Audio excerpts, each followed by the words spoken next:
তো বন্ধুরা তোমরা জানো বর্তমানে কিন্তু এখন পঞ্চায়েতে যে আমরা ইনকাম সার্টিফিকেট এবং তার পাশাপাশি রেসিডেন্ট সার্টিফিকেট যে আমরা নিতে যাই এবং আরও বেশ কয়েকটা সার্টিফিকেট আছে যেগুলো কিন্তু আগে অফলাইন ছিল, যেগুলো পঞ্চায়েত অফিসে গিয়ে আমাদেরকে কিন্তু ডকুমেন্টস দেখাতে হতো এবং সাবমিট করতে হতো, তারপরে কিন্তু আমরা এই সমস্ত সার্টিফিকেট পেতাম।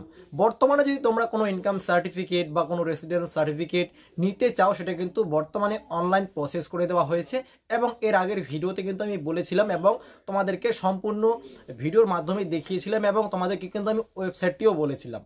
তো সেই ওয়েবসাইটে আজকে আমরা কিন্তু ইনকাম সার্টিফিকেটের জন্য অ্যাপ্লাই করব। আর ইনকাম সার্টিফিকেটটি অ্যাপ্লাই করার জন্য কি কি প্রসেস আছে এর আগের ভিডিওতে শুধুমাত্র আমি কিন্তু দেখিয়েছিলাম যে এইভাবে ফিল আপ করতে হবে। আজকের ভিডিওতে কিন্তু আমি তোমাদেরকে লাইভ দেখাবো এবং তার পাশাপাশি ডকুমেন্টসও আপলোড করব এবং ফাইনালি যখন আমরা সাবমিট করব আমাদের অ্যাপ্লিকেশনটা, তো সেক্ষেত্রে কি প্রসেস আছে এবং কতদিন পরে আমরা যেই সার্টিফিকেটের জন্য অ্যাপ্লাই করেছিলাম সেই সার্টিফিকেটটা কত দিনে অ্যাপ্রুভ হচ্ছে সেই বিষয়টি কিন্তু আজকের এই ভিডিওতে আমি তোমাদেরকে ক্লিয়ারভাবে বলবো। তো অবশ্যই তোমরা আজকের এই ভিডিওটি সম্পূর্ণ দেখবে এবং এরকম ভিডিও পেতে অবশ্যই চ্যানেলটিকে সাবস্ক্রাইব করে নেবে। তো চলো বেশি দেরি না করে আজকের এই ভিডিওটি শুরু করি। সর্বপ্রথমে আমরা wbpms.in এই ওয়েবসাইটে ভিজিট করব। এই ওয়েবসাইটের লিঙ্ক আমি ভিডিও ডিসক্রিপশনে দিয়ে দেবো, সেখানে ক্লিক করে ডাইরেক্ট এই ওয়েবসাইটে তোমরা আসতে পারবে।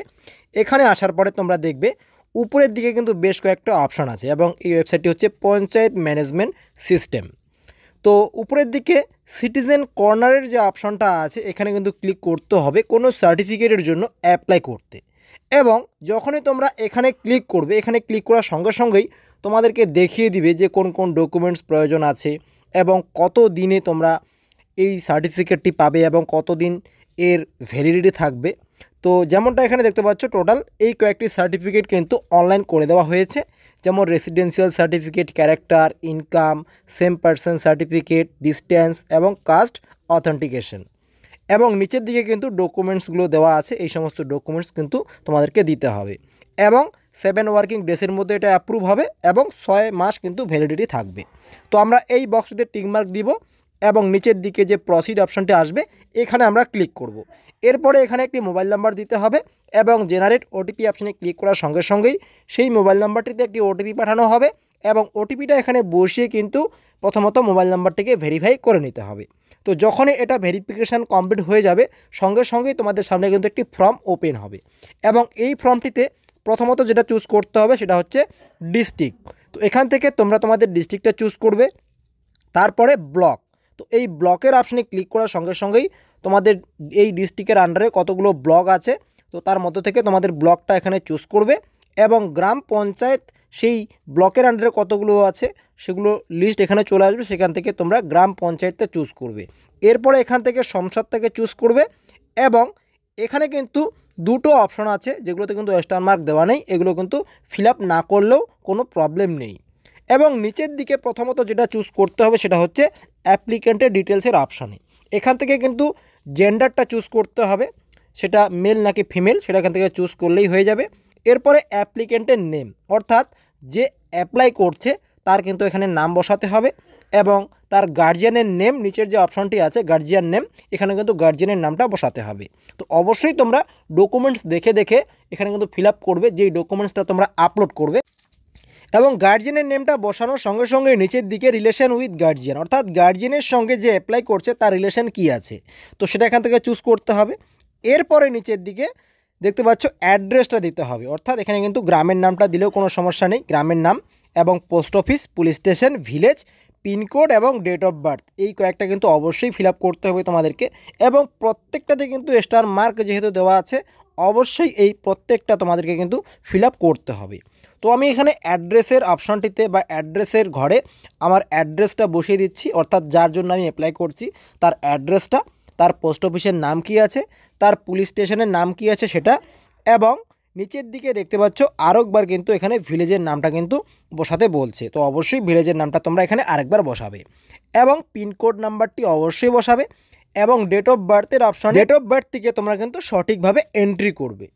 ডেট অফ বার্থটি সঠিকভাবে বসানো হয়ে গেলে তোমরা অ্যাপ্লিকেন্টের ডিটেলসের যে ঘরটি আছে সেখানে যে সমস্ত ডিটেলস তোমরা এন্ট্রি করেছো, অর্থাৎ এই সমস্ত ডিটেলস কিন্তু অবশ্যই তোমরা ইংলিশে এন্ট্রি করবে বা ইংলিশে টাইপ করবে।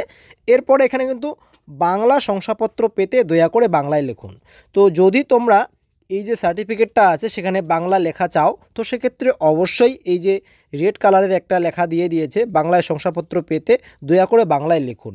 তোমরা কিন্তু যেই সমস্ত ডিটেলস এখানে দিলে সেই সমস্ত ডিটেলস কিন্তু তোমরা চাইলে এখানে বাংলাও এন্ট্রি করে দিতে পারো। তো সেক্ষেত্রে তোমাদের সার্টিফিকেট কিন্তু বাংলাতে চলে আসবে এবং চলে যাবে ডান সাইডে। এখান থেকে কিন্তু তোমাদেরকে সার্টিফিকেটটা চুজ করতে হবে, যে সমস্ত সার্টিফিকেট তোমরা অ্যাপ্লাই করতে চাও। যেমন আমি এখানে ইনকামটা চুজ করলাম এবং অটোমেটিকভাবে কিন্তু এখানে রেসিডেন্টাল সার্টিফিকেটটা চুজ করাই আছে। সেটা যদি তোমরা আনটিক করতে চাও, আনটিক করতে চাইলেও কিন্তু আনটিক করতে পারবে না। এরপরে ইনকামটা কত ইয়ারলি সেটা কিন্তু এখানে বসাতে হবে এবং ইনকাম সোর্সটা কী আছে সেটা কিন্তু এখানে এন্ট্রি করে দিতে হবে এবং মোবাইল নাম্বারটা কিন্তু অলরেডি বসা থাকবে, যেই মোবাইল নাম্বারটি দিয়ে তোমরা প্রথমত ভেরিফিকেশান করেছো সেটাই থাকবে। এরপরে এখানে কিন্তু একটা ডকুমেন্টস আপলোড করতে হবে। যদি তোমরা আধার কার্ড আপলোড করো তো সেক্ষেত্রে এখানে আধার কার্ডের নাম্বারটি এন্টার করে দেবে। এরপরে সেই ডকুমেন্টসটি অর্থাৎ যদি আধার কার্ড এন্ট্রি করে থাকো তো সেক্ষেত্রে 2 MBর মধ্যে কিন্তু এখানে আপলোড করতে হবে সেই সার্টিফিকেটটা বা আধার কার্ডটি। তো এখানে আমরা আধার কার্ডটি চুজ করেছি এবং আধার কার্ডটি 2 MBর মধ্যে আপলোড করছি। এরপরে দ্বিতীয় আরেকটি ডকুমেন্টস আপলোড করতে হবে এবং সেই ডকুমেন্টসটা কি তোমরা আপলোড করবে সেটা কিন্তু এখানে লিস্টটা আছে, এই লিস্ট থেকে যে কোনো একটি চুজ করবে। যেমন আমি এখানে ভোটার কার্ডটা চুজ করলাম, তো সেক্ষেত্রে এখানে কিন্তু 2 নাম্বার যে অপশনটি আছে ডকুমেন্টস নাম্বার 2, এখানে কিন্তু ভোটার আইডি কার্ডটি নাম্বারটি বা ভোটার কার্ডের যে নাম্বারটি থাকে সেটা কিন্তু এন্ট্রি করে দিতে হবে। তো ভোটার কার্ডটিও কিন্তু এখানে 2 MBর মধ্যে আপলোড করতে হবে। এরপরে 100 KBর মধ্যে তোমাদের একটা পাসপোর্ট সাইজ ফটো আপলোড করবে অর্থাৎ যে অ্যাপ্লাই করছে তার। তো হয়ে গেলে এরপরে নিচের দিকে সাবমিট অপশানে ক্লিক করবে।